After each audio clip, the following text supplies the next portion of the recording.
Hello, everyone. It's Dr. G. I hope you are doing well now. We're almost 3/4 of the way finished with the semester, and now we're really going to start focusing on the analysis portion of the marketing research process. So today I want to just spend a couple of minutes discussing prepping your data for analysis and creating code books. So, what I want you to think about right now, I just want to check in on your survey. Right now, you should be having your survey is in the field. I want you to look at how many responses you have so far. And if you don't have at least 30 to 50 responses by now, you should send out a reminder or repost on social media, whatever you're doing to collect information, ask more people for interviews. Now is the time to get those in because we are going to start analyzing your data pretty quickly here. So what this particular activity you are going to do, what I want you to pull it out now, download it from Canvas. It's a data code book worksheet that I put together for you. And basically what a data code book is to take all of your questions and then create the codes that you are going to use for each of your variables so you can analyze your data in Excel or in SPSS, whichever you choose. So here's what we're going to do today. We're going to talk about the editing process and why coding is important. You're going to look at the kinds of information that are contained in a code book and some of the methods for cleaning up your data file once you get it, and then options for dealing with missing data in your analysis. So there's a process that you go through each time that you get a data file from a survey and you want to prep it for analysis before you load it into your statistics program. So you should prepare a plan. What are you going to do? You're going to edit your files, you're going to code them, transcribe them, clean up the data, and then after you've done that, that's when you start to adjust any data you need to go into the statistics package. And then you need to analyze your data. So the first thing we're going to talk about is editing. So editing is just taking a look at your data file and trying to determine what, which of the responses might have wrong answers or incomplete answers or things that just lack interest. So if more than half of your responses are missing on a survey, we generally throw out that case entirely. So if you have somebody who just filled in their demographics and didn't finish the survey, if it's more than 50% missing, you're going to just delete that record. So what we do then is we convert our responses into consistent units, and we're going to do that by creating a code book. And then I want you to assess the degree of non-response. So you sent out the the number of potential respondents. How many didn't respond? Then take a quick peek to see if there's consistency across responses, because sometimes you're going to have some people who actually do the opposite of what you asked because they haven't read the questions well enough. So try to find those records. And you want to you look at, is a respondent, maybe they're not thinking, they're just putting Mickey Mouse or checking AAA all the way, like you would if you were cheating on a test. Sometimes people, if there's an incentive involved or maybe they just want to get it done, they'll just put in irrelevant information. So check to make sure that any branching questions were answered, and that will generally be done through your software program that you use. And any needed codes, such as open-ended codes and responses, if you have an open-ended quote like why, or a question that is a follow-up. If you want to code any of those responses, if they're consistent, you'll want to think about doing that as well in your code book. So here's what we do. So coding is a process of transforming raw data into some sort of symbol. So when we're using statistics package, we always have to use numbers because statistics is driven by numbers or not driven by words. So for example, if you are asking a demographic question such as, what is your gender?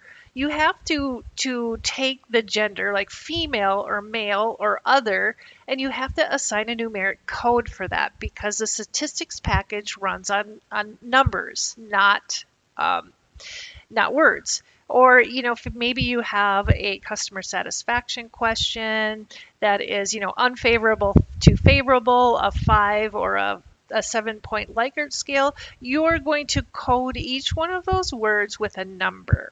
So that's how you're going to deal with the closed-ended items. Now, if you have open-ended items, and you should have at least one or two of these on your survey, you want to factually open-end items that are highly structured and easy to code. So if you have, as I mentioned, if you have a lot of responses that are similar, you can code those, and if you would like to take the time to do that and track it. Oftentimes, we just read through the responses and then try to see if there's any consistent responses that will add color or light to your survey. So sometimes what we do is we just pull out some of the good ones that we think explain a little bit further our results, and we just write about that in our report. So here's an example from your code book on how to code closed-ended responses, and these are a little bit complex. So if you remember, we had different types of scales. Remember the binary scale where it's either yes or no or 0 or 1. It's one of two options. So in this question, we have, how did you learn about our sale? Check all that apply.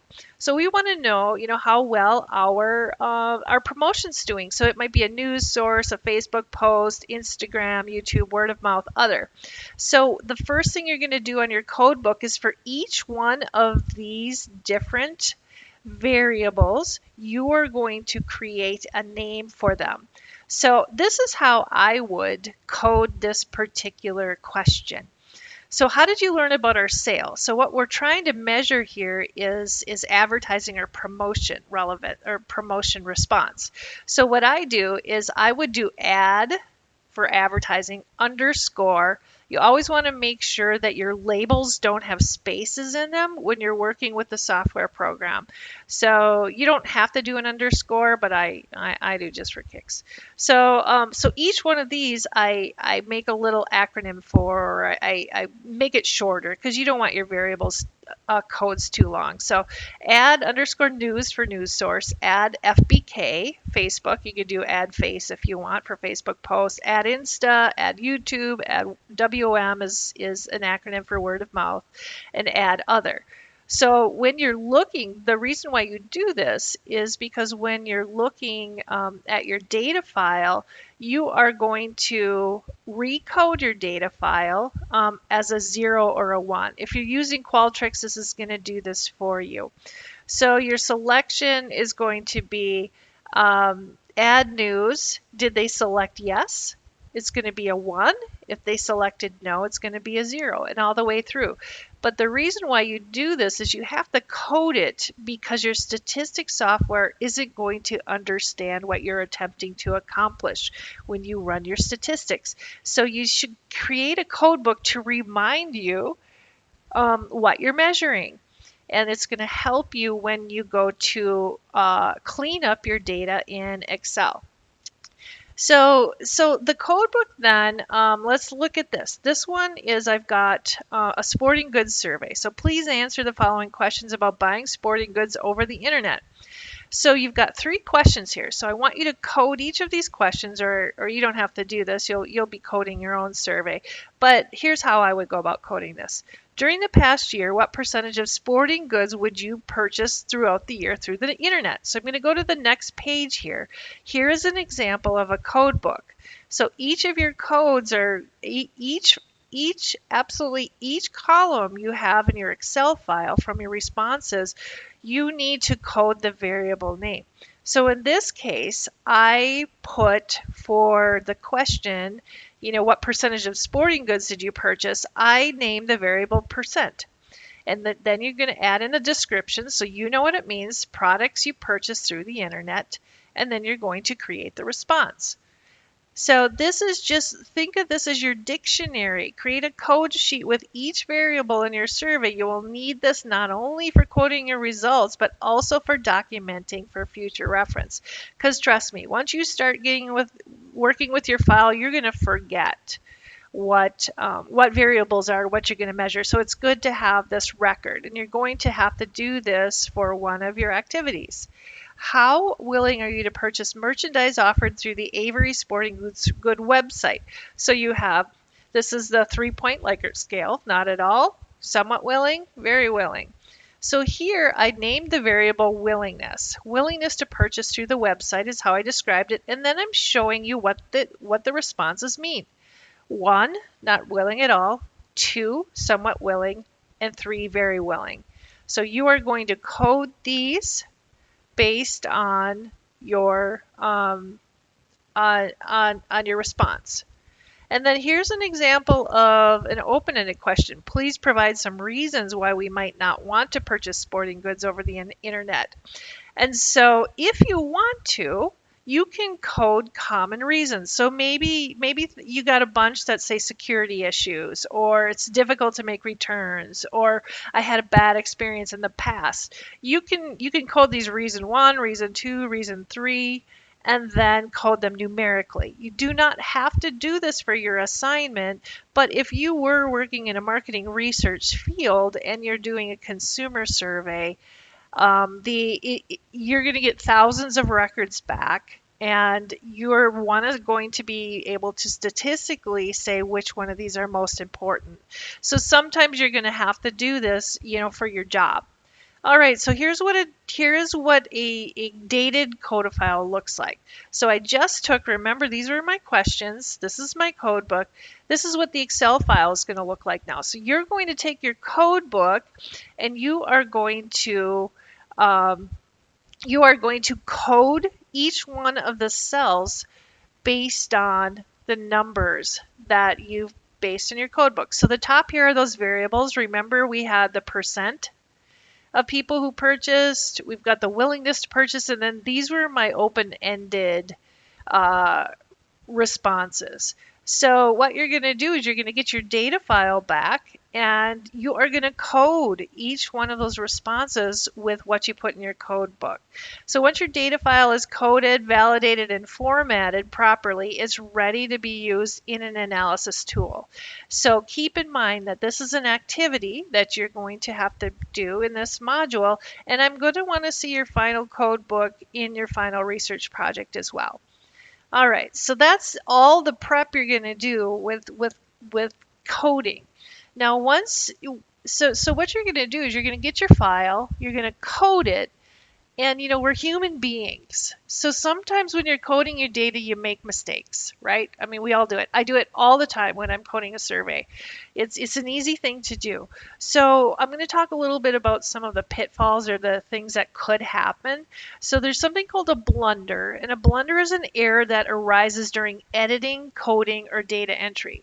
So you're going to pull your file down into Excel, and you're going to make those words numbers.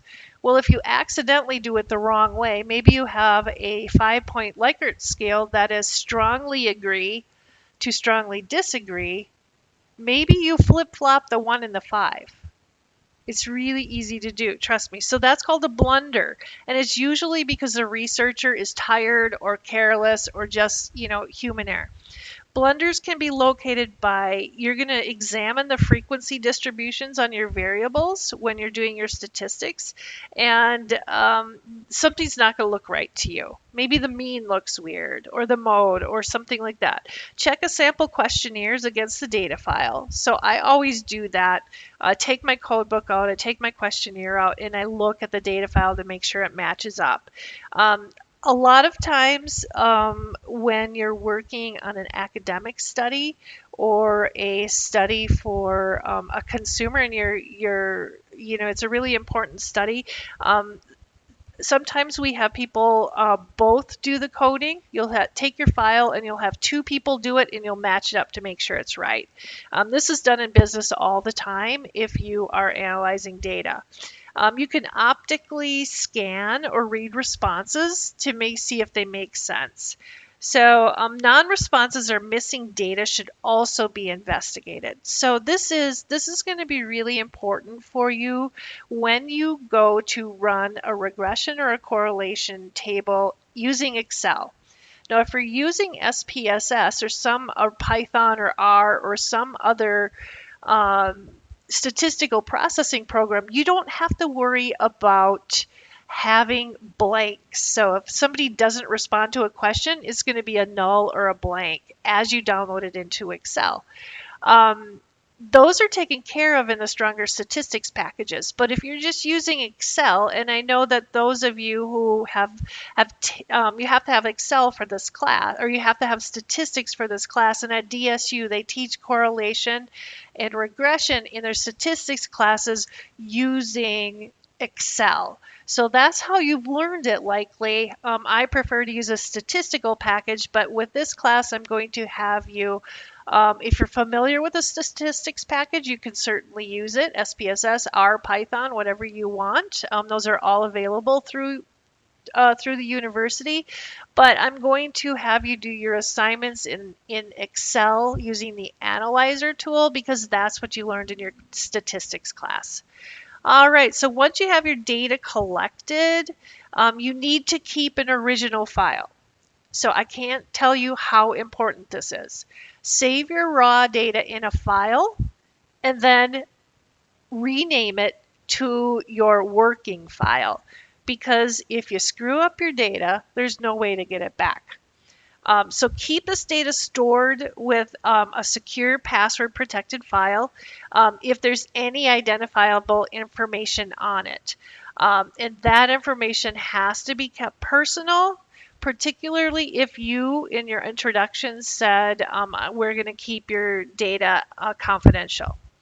Okay, so I talked a little bit about missing data. Now you need to determine whether or not you want to keep any responses that are missing or any record. So a record is one survey. So if the survey isn't fully completed, say it's only 50% done or 70% done, or they skipped a couple of demographic questions, you need to decide whether you're going to throw it out or you're going to keep it. And then you need to eliminate the case with the missing items. If you want, you can substitute values for the missing items. I don't recommend doing this because it's going to mess up your statistics.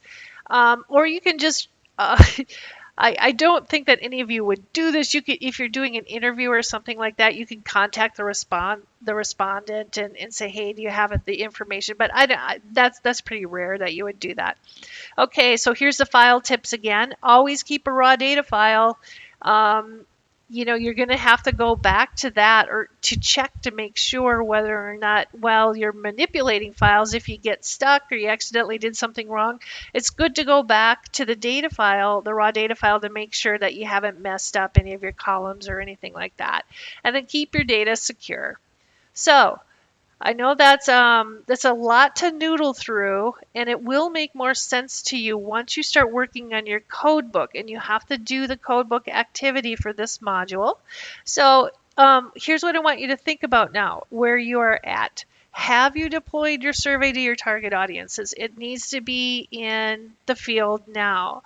And are you comfortable with the data coding process and then creating a code book? Does it make sense to transpose your words into numbers, and are you clear with what to do with missing data, etc.? So work on that activity. It's going to be useful to you, and you will need it not only for the points for this section but also for your final research reports. So as always, if you have questions or comments, feel free to email me at Canvas. And if you want more topics of information on marketing research or other marketing areas, subscribe to my YouTube channel. So take care and have a fantastic day.